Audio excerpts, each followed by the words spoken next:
Bien sûr de me raver à bataille, j'espère que vous allez bien, que vous avez passé une bonne journée, une bonne semaine.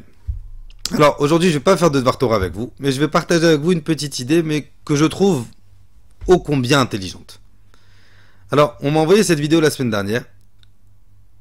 Il y a un professeur dans les années 1960, il s'appelait professeur Rosenthal. Il a développé une théorie, ça s'appelle l'effet Rosenthal, ou je crois c'est Big Malio, ou quelque chose comme ça.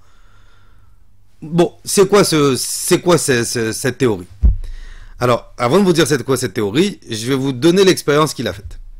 Il a pris une classe d'enfants de 10 ans, trentaine de gosses. Et il est parti voir les professeurs de cette classe.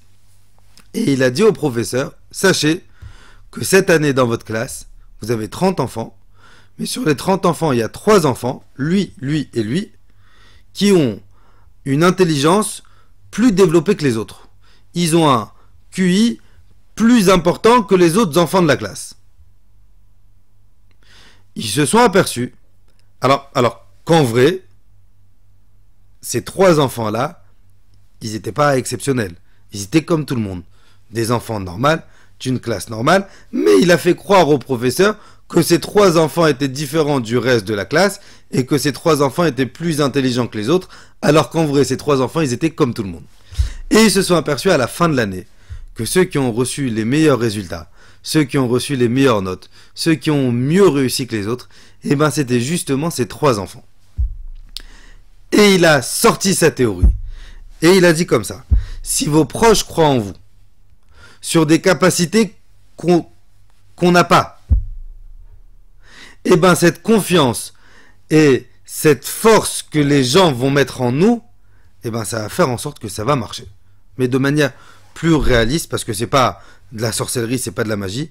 Dans cette histoire de classe, les professeurs en face d'eux, ils pensaient qu'ils avaient des enfants plus intelligents.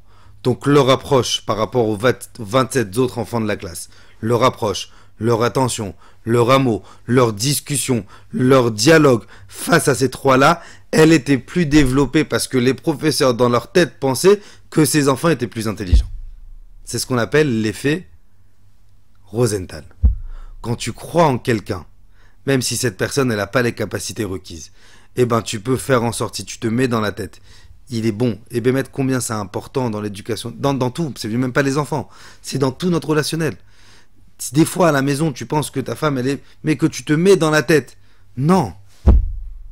Si des fois à l'inverse la femme elle pense que le mari il est, mais qu'elle arrive à se mettre dans sa tête, écoute, il y a des bonnes choses, il y a des points positifs. Ça veut dire que chaque interaction avec les autres, elle va être une conséquence de la manière comment est-ce que moi je me comporte avec elle. Et si moi je vois la personne en face de moi avec des capacités, avec des qualités, avec des bonnes midotes, avec des bonnes choses, et ben la personne en face de moi, elle va ressentir cet effet. Qu'Akadosh Baruch Hu nous donne les kochot de pouvoir réussir à mettre en théorie cet effet Rosenthal sur toutes les personnes autour de nous, Bezrat Hashem. Et qu'Akadosh Baruch Hu y fasse, qu'on puisse avoir le nachat de nos enfants, Bezrat Hashem. Je vous souhaite une bonne journée et une excellente semaine si tu veux.